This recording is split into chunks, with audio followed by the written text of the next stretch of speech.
Okay, the word today is out of 2 Corinthians 9:6, and it says, to this point, whoever sows sparingly will reap sparingly, and whoever sows generously will reap generously.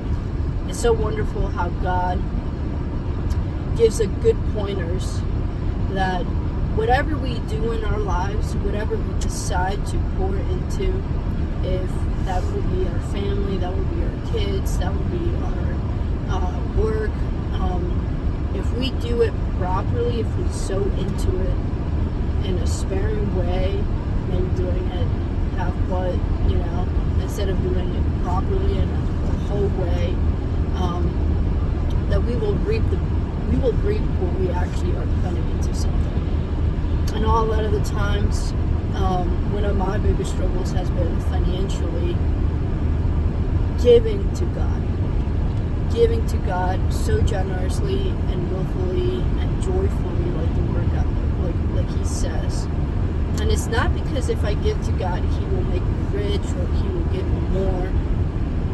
But there's a joy that should come out of that, to sow into God's kingdom.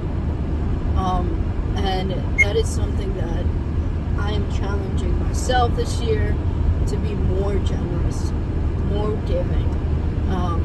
So that way, I know that whatever will come in the future out of that generosity will be out of goodness.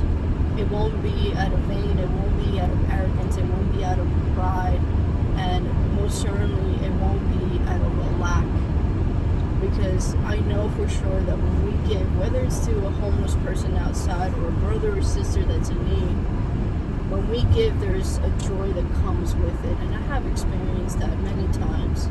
But doing it consistently is a key. I'm actually learning from someone that the joy of giving. They're so generous, they're so giving. And I'm so thankful for their lives and for them coming into my life and showing me, even whether it's like a tip, being generous with it, and it's not to,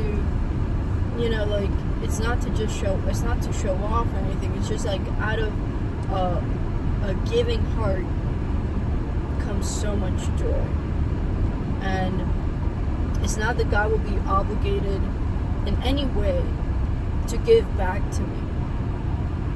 But it's wonderful how in Malachi, I believe in Malachi 3, it says that if we give a thigh, especially when you're a farmer, that He will actually increase your crops.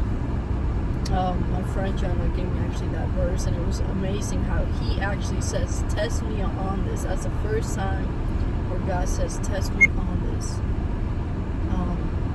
So my challenge to you too is, are you willing to be generous with God, with your time, with your finances and your resources, but above all, with your heart?